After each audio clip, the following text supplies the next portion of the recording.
Yo, what is up, guys? It's your boy MMA Propaholic, and I'm back again with another breakdown for UFC Orlando. And I'm going to be breaking down Kyle Daukaus versus Erik Anders. Kyle Daukaus is 6 years younger than Erik Anders. He has a 2-inch height advantage, a 1-inch reach advantage, and both fight out of the southpaw stance. Anders has 8 more professional fights. He has 7 more UFC fights. Anders has a 6-7 record in the UFC, and Kyle Daukaus has a 3-3 record in the UFC. And Kyle Daukaus actually has 82% of his wins overall coming by submission, and 33% of his wins in the UFC coming by submission. Doesn't have one knockout. Erik Anders has 50% of his wins in the UFC by knockout, and he actually has one submission on his career. So he has a 64% finish rate overall as a pro.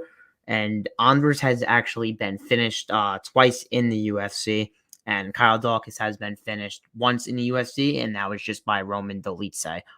Um, yeah, on the feet, guys, I think this is gonna be like a pretty close fight. I don't really like what I see from Erik Anders in the striking, like at all. Like he loads up most of his shots and he leaves his head dipped and like he leaves himself open to counter shots. And like Kyle Daukaus likes to stand at range and he likes to throw his hooks and he really likes to like get his striking ready so he can get the wrestling going.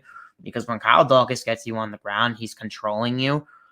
He has shot 35 takedowns in the UFC. He's landed 11 at a 31% clip, and he's yielding 28% control time, which is honestly really impressive. And he's attempting 2.36 takedowns per fight. And just to let you guys know, you guys can find these stats at Uncle Weezy MMA on Twitter. He'll you guys subscribe to his Patreon. He sells this for $5 a month. I mean, it is the most worth it thing ever. He busts his ass and he provides all these stats for us. Getting back to the breakdown though, Eric, Kyle Daukaus has an 86% takedown defense, and yeah, like Erik Anders in his last fight attempted 23 takedowns and landed 3. I didn't like the ways he was approaching those takedowns. Like they were just like mostly like because I think Anders was really trying to push the grappling in his last fight because he's been losing a lot of his fights before that on the feet and like kind of was losing by decision in most of them.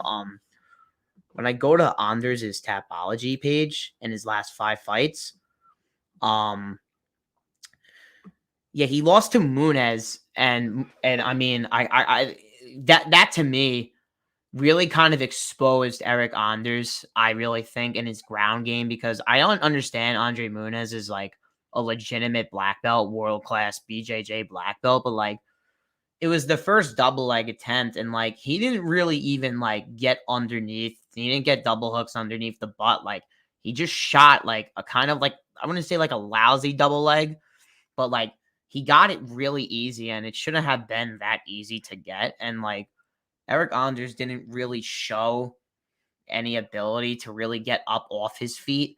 Like I do look at his stats. He has a 75% takedown defense and he's defended 9 of 36 takedowns and he's been controlled only 8% of his time on the ground off those takedowns, but like even like when I watched the Park fight, like Park only attempted 2 takedowns, and I think he kind of got him down for a second, but I think that was because Anders was so gassed. I do think Anders won his last fight, guys. I don't think Park won that fight, but like when you look at it on the feet, like Erik Anders wasn't really doing any damage. He heavy lows every single one of his shots. He's really front foot loaded. Like he's not really moving on the feet at all. He relies on his overhand right in order to lead him into a bunch of like looping power hook shots so he can try to get the finish. Like he got pieced up by Jocko. Don't get me wrong, Jocko's taking everyone to decision, and Jocko is a really good striker and he knows how to win minutes on the feet. Um, but like Anders has a 50% striking defense, and he's getting his opponents are throwing 8 significant strikes per minute, and he's getting hit with 4 per minute. What's way worse is Kyle Daukaus' striking defense at 40%, and he's being hit with his opponents are throwing 4 significant strikes per minute, and he's being hit with 2. Anders throws 6 per minute and is landing 3 at a 47% clip. Like, I don't really think Anders is really good with his jab. He's so like power reliant. Like, he's not trying to win minutes on the feet. He's just mostly trying to get the opponent out of there. And like, he beat Darren Stewart like by decision. And like, what he did in that fight, he fought good in that fight. But like, when you go and watch that Darren Stewart fight, I mean, he was gassed like 4 minutes into the first round, and like Stewart really wasn't throwing anything, and like he was just letting Anders was kind of getting walked down by Darren Stewart in round 3, which was to me kind of like a bad look. Like, he won that fight because Darren Stewart didn't do anything up to that point. And I know Anders has a grappling fight against Andre Petrosky, but like when you go back and watch that grappling fight, I mean, Erik Anders got submitted in a deep anaconda in a minute 32 in the first round. Erik Anders leaves his neck in bad spots. And shout out to Couch Warrior, who actually like was talking about that on his Twitter, because I saw he posted that, and I wasn't like really looking at that first on the tape, but then I went back and watched the grappling fight. It was a terrible look. And I even watched the Munez fight for the second time going around, just because I wanted to see if he would do anything bad on the ground. And yeah, he was getting his back to get up against the cage. I don't like how Anders gives up his back. I don't like how he gives up his neck. And I don't really like how he leaves his hands down. And like, I really think people are underrating Kyle Daukaus in this spot just because he got knocked out by Dolitze, who has been an absolute savage. I mean, Dolitze has been walking through middle eights like I mean, he's just been knocking everybody out. And Dolitze is one scary human being. I would not want to stand across the UFC octagon against that guy. You couldn't pay me to stand across an octagon against that guy. But like, even like when I would look back at Daukaus' career, like he's facing Brendan Allen, and Brendan Allen's striking has like really improved, and he's more technical than Anders. The Dustin Stolfeis fight, really impressed me with Daukaus in that fight, which I really didn't expect to see out of him, was his striking. Daukaus was piecing up Stolfeis. He hurt him bad, like 2 times in that fight, and almost got him out of there. He was using his takedowns. He was using his control time. He was using top mount in order to rain elbows.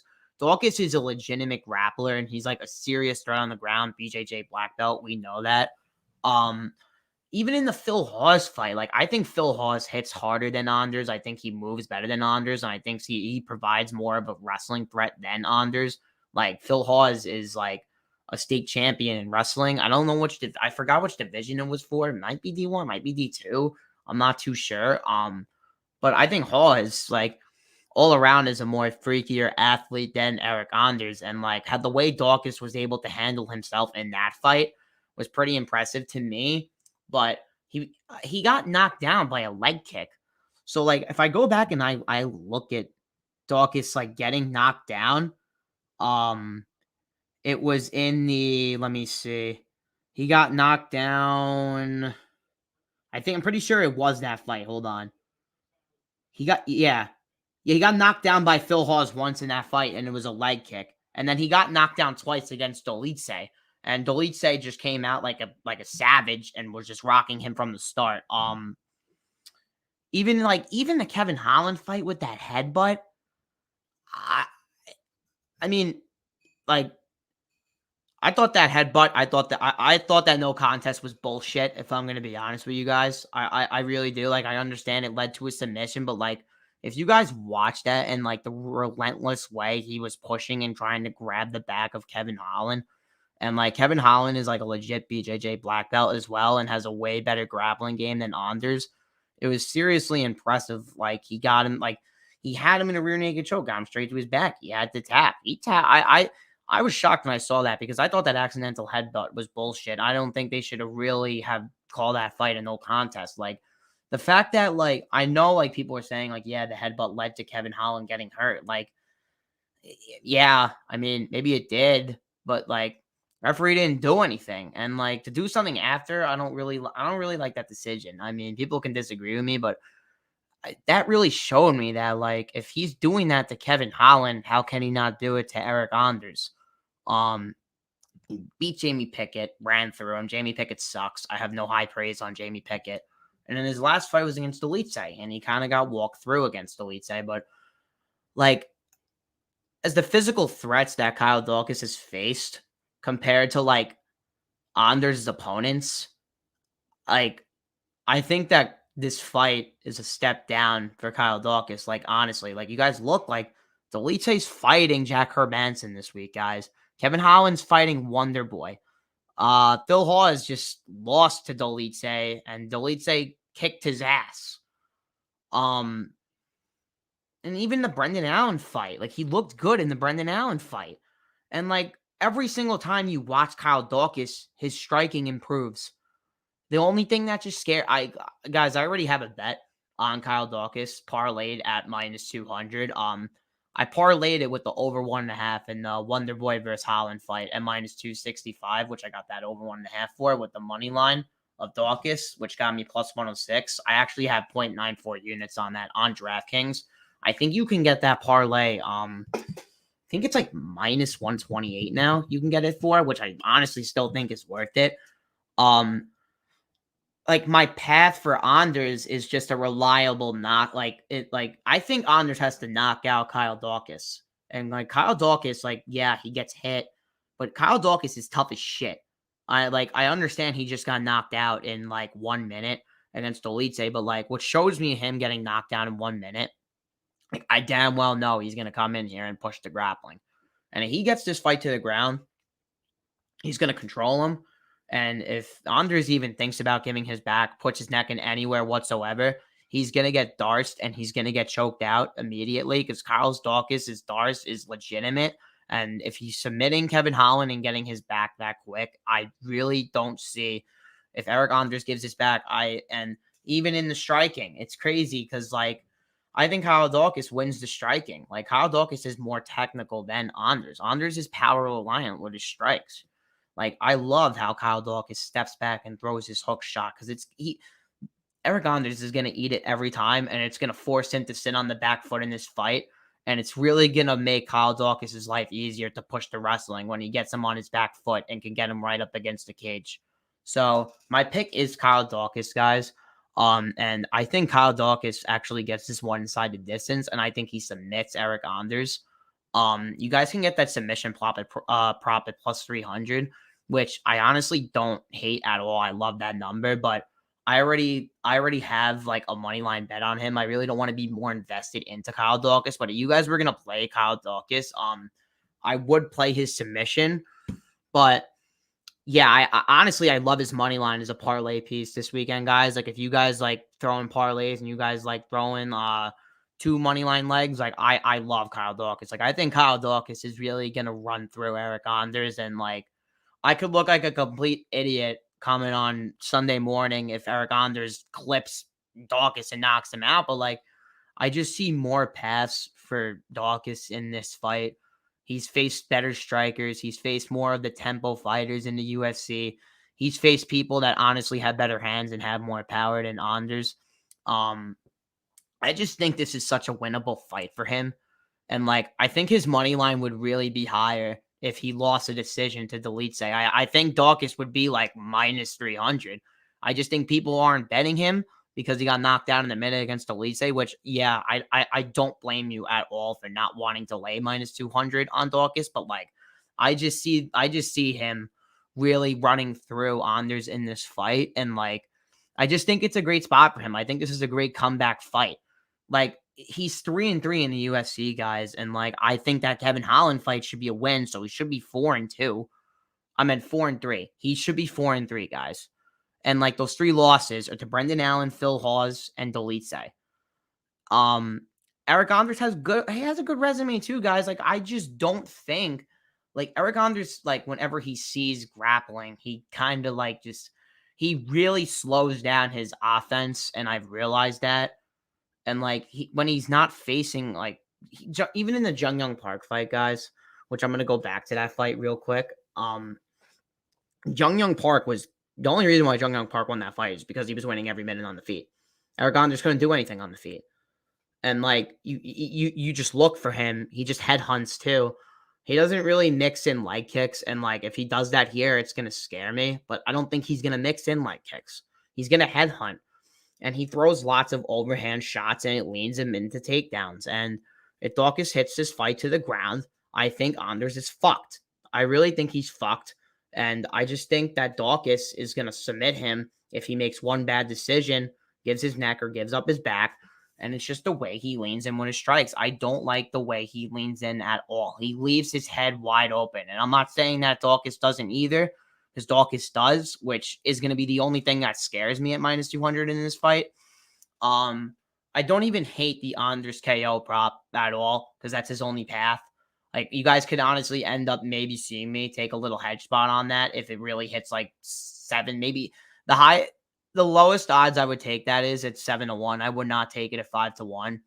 I don't think 5-1 is good for that prop. I think it should be 7 or 8-1. But my pick, guys, is Kyle Daukaus. I have Kyle Daukaus money line once again, parlayed with the over 1.5 in the Kevin Holland versus Wonderboy fight. So I have plus 106 on that. I love Daukaus as a parlay piece this week. I think he's a great choice if you're going to parlay anything on this card. Make sure you guys are checking me out on Twitter at MMA_propaholic. Make sure you guys drop a like. Make sure you guys leave a comment, subscribe. We're one more subscriber to 100, which is crazy because I started this channel 2.5 weeks ago. So I appreciate every single one of you have been supporting me. God bless you all. Have a great day. Hope you guys enjoyed the breakdown, and peace out.